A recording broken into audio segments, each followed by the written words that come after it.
commencé à recevoir le feu. Elle a senti le feu en elle-même. Elle a dit, mais qu'est-ce qui se passe? Le feu là vient d'où? Pourquoi? Parce que c'est elle qui a mis la chose dans le corps de la dame. Donc quand on a prié pour la dame et on a envoyé le feu va descendre maintenant vers la personne qui a fait la chose. Elle a senti qu'il y a quelque chose qui se passe à la maison. Elle a commencé à courir rapidement. Elle a dit, il y a quelque chose qui se passe à la maison. Il faut que je rentre rapidement.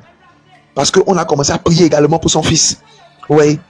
Ta maman a dit, je donne maintenant la puissance qui est en train d'agir maintenant dans ton corps, qui est en train de te maintenir dans cette situation-là maintenant. Par la puissance de cet esprit, j'envoie le feu maintenant au nom de Jésus. Par la puissance de cet esprit, j'envoie le feu maintenant au nom de Jésus. J'envoie le feu maintenant. Automatiquement, Doufi est venu. Elle a commencé à crier, elle a dit, qu'est-ce qui se passe ici? Qu'est-ce qui se passe ici dans Vous avez quel problème ici? La maman a dit, Dieu m'a dit de venir prier pour votre fils pour le libérer. Elle dit, ah bon? Ah bon? Je n'ai pas demandé ici l'hôpital. Ici, là, c'est l'hôpital. Est-ce que je vous ai dit que ici, c'est l'hôpital pour que vous puissiez venir et guérir mon fils? La maman a dit, femme, faites attention, ne vous opposez pas à la volonté de Dieu. Ne vous opposez pas au fait que Dieu puisse guérir votre fils. Dieu a décidé de guérir cet enfant. Donc, ne bloquez pas la guérison de cet enfant. Ça, je vous le dis. La maman a dit, ah bon? Ah bon?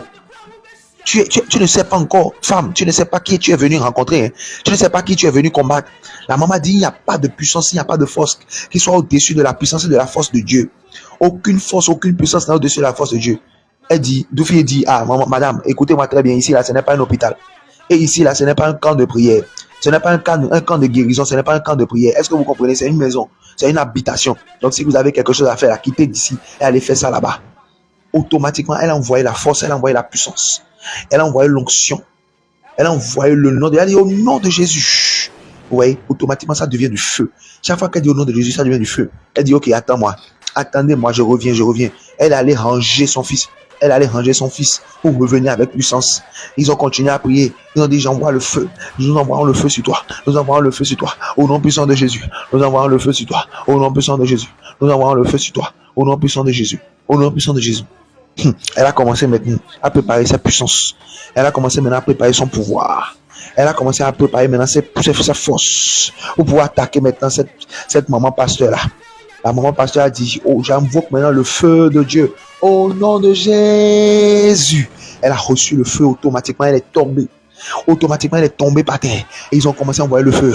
Nous envoyons le feu de Jésus, le feu de Dieu, le feu du Saint-Esprit. Nous envoyons le feu sur toi. Nous envoyons le feu sur toi. Nous envoyons le feu sur toi. Nous envoyons le feu sur toi. Reçois le feu. Reçois le feu. Reçois le feu. Au nom de Jésus. Elle a fui. Elle a fui rapidement. Elle a fermé sa porte. Elle a fui. Elle allait se cacher dans la chambre. Ils ont commencé à remercier le Seigneur. Merci Seigneur Jésus. Merci Seigneur Jésus pour ta grâce. Merci Jésus pour ta faveur. Merci Jésus pour tout ce que tu ne cesses de faire pour nous. Ils ont commencé à chanter pour célébrer Dieu. Je prie afin que toi qui me suis maintenant, toi aussi tu vas commencer à célébrer Dieu.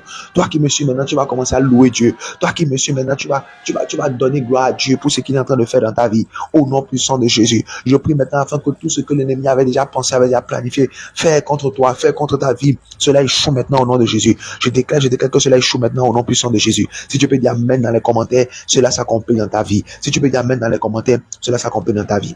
Alors ici, nous sommes maintenant encore dans le camp d'un charlatan, dans la maison d'un charlatan. Et il est très important que tu puisses bien suivre ce qui est en train de se passer ici, pour pouvoir bien comprendre.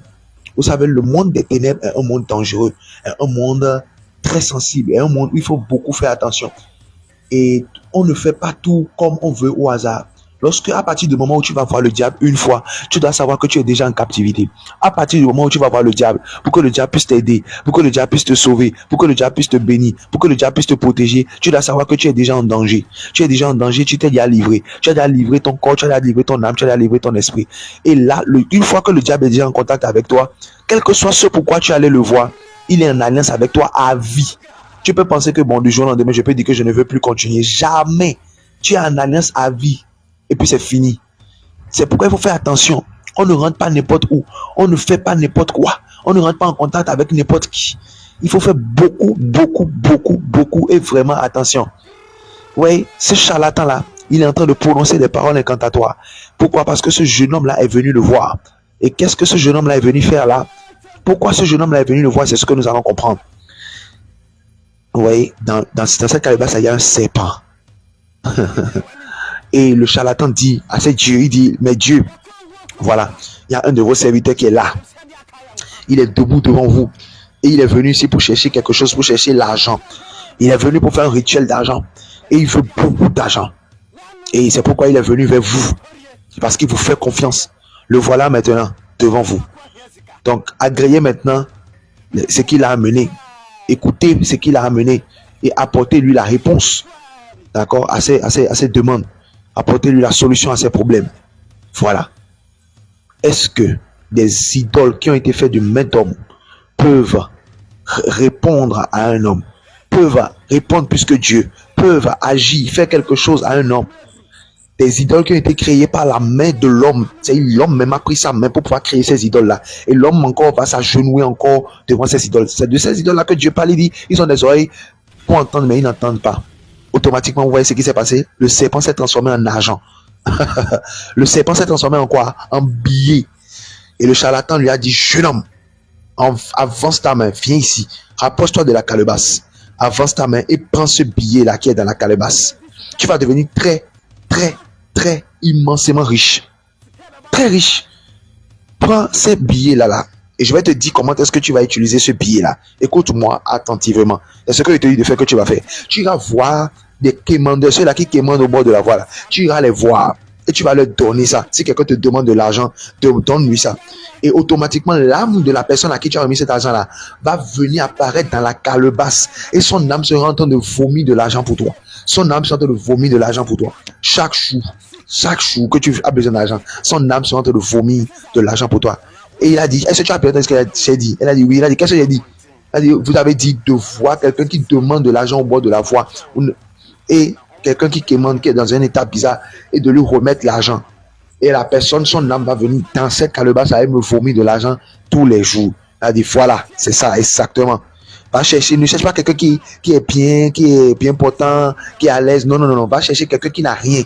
Quelqu'un qui est en manquement. Quelqu'un qui est dans des problèmes. C'est cette personne-là qui est dans un état désastreuse. Et cette personne-là que tu vas chercher et tu vas lui remettre cet argent-là. En lui remettant cet argent, automatiquement, l'âme de la personne va apparaître dans ta calebasse. Et puis c'est fini. Donc, d'habitude, la reine des sorcières, elle vient quémander au bord de la voie comme d'habitude pour pouvoir utiliser l'argent des gens pour pouvoir faire. Donc celui-là est venu, il a dit, prends l'argent. Elle a dit, je ne veux pas ton argent, dégage d'ici. Il a dit, madame, prends l'argent. Et elle a dit, bon, laisse-moi, je vais donner aux autres. Et elle dit, non, ne le donne pas. Ne prenez pas, mais madame, ne prends pas cet argent de ce type-là. Ne prenez pas l'argent chez lui. Ne prenez pas l'argent chez lui. Jusqu'à l'argent est tombé.